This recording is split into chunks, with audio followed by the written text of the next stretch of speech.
This is Synaptical, episode 2. Thanks for joining me. It is April 24th, 2015, and I am podcasting out of historic Franklin, Tennessee. I'm kind of excited because this weekend is Franklin's Main Street Festival. This is the big festival that they have in the spring every year. There's several that they have throughout the year, but this is the spring one, and they're expecting about 150,000 people this year just on our little Main Street. So it's really a fun time, especially if you have kids. We love taking the kids. I am your host, Travis Hill. I'm a psychotherapist with an interest in technology. And this is a podcast about the crossover of psychology and technology. How does tech fit into your personal life, your work life, your relationships? How does it affect your brain and your personality? We're going to talk about it.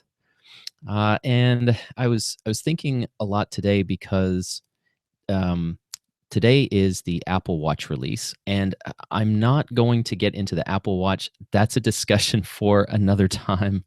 I have a lot to say about it. I have not ordered one. I have not pre-ordered one, which, if anybody knows me, is really out of character because I'm an Apple fan. I'm recording this on a Mac. I have an Apple poster that I'm staring at here above the microphone.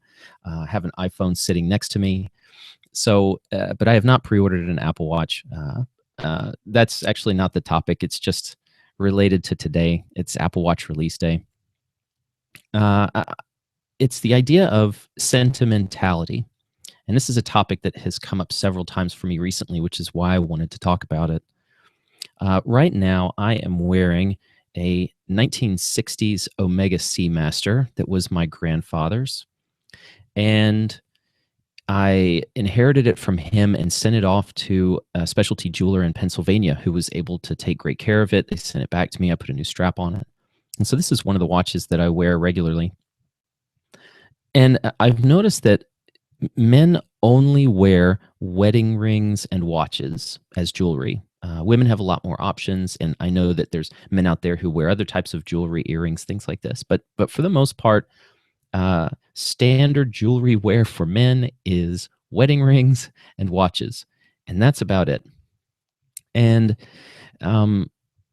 it's going to be my first thought about the Apple Watch and Android Wear and all this tech coming out was we're going to lose some of that sentimentality and ultimately legacy, the idea of things getting passed down to us generation to generation. The watches that have been made before have been made out of gears. They're mechanical in nature, so they've been able to be fixed generation after generation and been able to be passed down. But with technology comes this idea that it's a consumable and ultimately a throwaway. Technology is really only as good as right now because technology is constantly making progress. So what's going to happen? The idea is that these tech watches, the smart watches, are going to replace your regular watch because you're going to want to wear it all the time so that it can consistently track you and keep you mindful and aware of what's happening to you. And its functionality is just so much more than any watch in previous generations. But the problem is that it's a throwaway, ultimately, just like any other tech. And so my concern was that we were going to face a situation where we weren't, at least men anyway, with watches, weren't going to be able to hand these down. But as I was thinking about this, I was staring up at my wall, looking at a poster of Apple Computer's timeline. It's a giant poster of a timeline of different products that they've released and when. And I looked at the news, and it turns out that yesterday, April 23rd, there was an early 1976 Apple I computer that was built out of Steve Jobs' garage that had been up for auction on eBay that sold for $236,100.03. That was just yesterday. And realizing that nostalgia, sentimentality, maybe even legacy is still going to be possible in this technology because the purpose of the pass down is really about the memory of the person. It's not really about the object itself and its usefulness. Even though current tech is being built for its current usefulness, that's not necessarily the point for it being passed down. It's really about the memory of the person. And so maybe my initial thought about this issue was wrong. I was fearing that we would lose this sentimentality because the watch or the pass down would lose its function, but it doesn't really need to function because that's kind of not the point. Um, it just needs to be a reminder of the person who we're receiving from and the memories about them. So maybe I had it wrong. So I'm going to keep taking a look at the Apple Watch. I may pick one up at some point. I'm really not sure.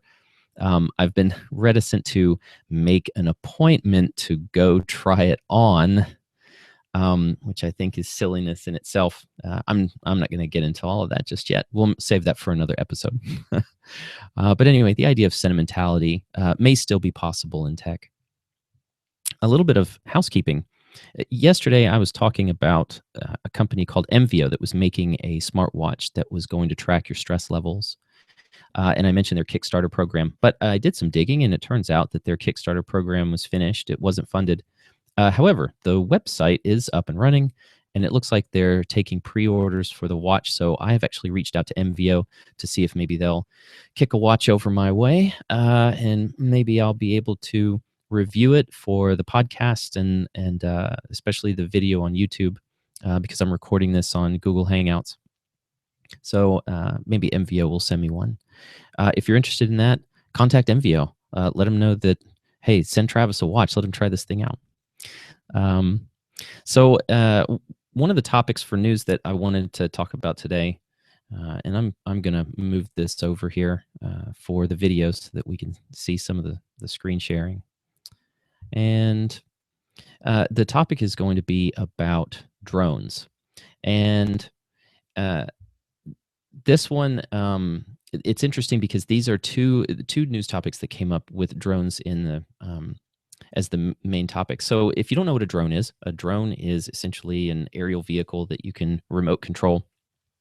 But the purpose of the drone is really to be able to, record photographs, audio, video, these things. It's for that kind of tracking.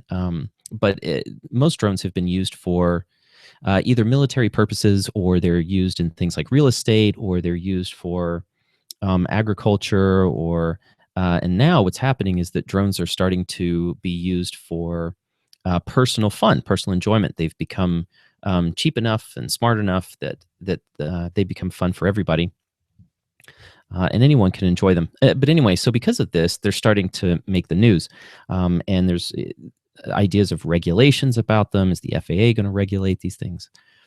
But I thought I'd talk about some personal uses of drones that have happened that I think are interesting. I've been thinking about getting a drone, so if anybody has any ideas for one, I'd like it to work with my phone. I'd like it to record video. So if anybody's got some good ideas for drone usage, tweet me at Travis Hill LPC. Just let me know. I haven't done enough digging yet to find out what's out there. But this first news article caught my attention. It's been making the rounds, and it is a news story about a dad who followed his daughter to school with his drone. And the first reaction is this sounds kind of creepy, but apparently what happened. This is out of Knoxville, Tennessee. The daughter, who's 8 years old, went to the father and said, I want to be able to walk to school by myself, Dad. So Dad says, sure, you can walk to school by yourself, but here's what's going to happen. I'm going to use the drone, and the drone is going to follow you to school, and it's going to record the video of you going to school. That way I'm with you. I can watch you go to school. You're still safe, and yet you're technically walking by yourself, which is, I think that's just absolutely fascinating. This idea right now that with robotics, we don't view the robot as a thing yet, an entity. It's just an object, and that we can depersonalize enough. I think that's going to change in the future. This dad got Time magazine's. They dubbed him one of the world's most embarrassing dads. I'm not sure why. His attitude was it was something kind of fun to do, just to let her know I'm watching her and stuff like that. But it's not something I'm going to do every day. So this wasn't a big deal for him. I think the news maybe made a big deal out of it, but I just thought it was really, really cool article. Um, and I think what he did is okay, so long as the child understands and we know what the purpose is. Being a dad myself, wanting to see your kids go to school safe, I can understand that. Another article that came out related to drones is the title that I'm looking at in Popular Science: Drones Make Good Jogging Companions. And then the subtitle: Nothing says yay exercise like chasing a friendly robot. And so apparently, what is happening is joggers are using drones to help them with their running and jogging activity. And they're using the drone mostly as motivation. So the drone flies up in front of them and they jog after the drone. And so the person who's controlling the drone can then kind of move the drone ahead of them at a pace that maybe the jogger is trying to keep up. And so they use the drone as motivation, almost as we use friends as motivation when we jog with friends. So you can have a coach or a fellow friend jogger or something like this who can run up next to you and kind of keep pace or set the pace and give encouragement. And so people have started to use drones as this way of motivation. And I think that the drones can be used as an opportunity to set the pace for the runner who's looking to create uh, uh, um, a competitive training scenario so that they can set the time. Maybe they're trying to achieve a specific time for a specific event, and then that drone can kind of mimic that time for that distance. And so as long as they're keeping up with the drone, it means that they're able to keep up with that time without having to constantly check down at their watch or their heart monitor or things like this. The drone can set the pace. So this idea of our interaction with drones and ultimately robots is going to get interesting. I think it can be fun. I think we have to be aware of the drawbacks with it. But I think that long term, this is really going to be something interesting to keep an eye on. Anyway, so that's some of what we were going to talk about on Synaptical today: sentimentality, legacy, passing on the technology. Are we going to be able to do this? Drones and robots that we're using for our own personal behavior. So this has been Synaptical, episode 2. I hope you enjoyed it. I want to say thanks to all the listeners out there who've been downloading the podcast. I really appreciate it. I'm surprised at the downloads, actually. So this has been pretty pleasant. You can reach me if you've got any feedback for the show at Travis Hill LPC on Twitter. I'm pretty active there. So if you want to get in touch, just hit me up there. So I will talk to you next time. Now, how about you go unplug for a minute?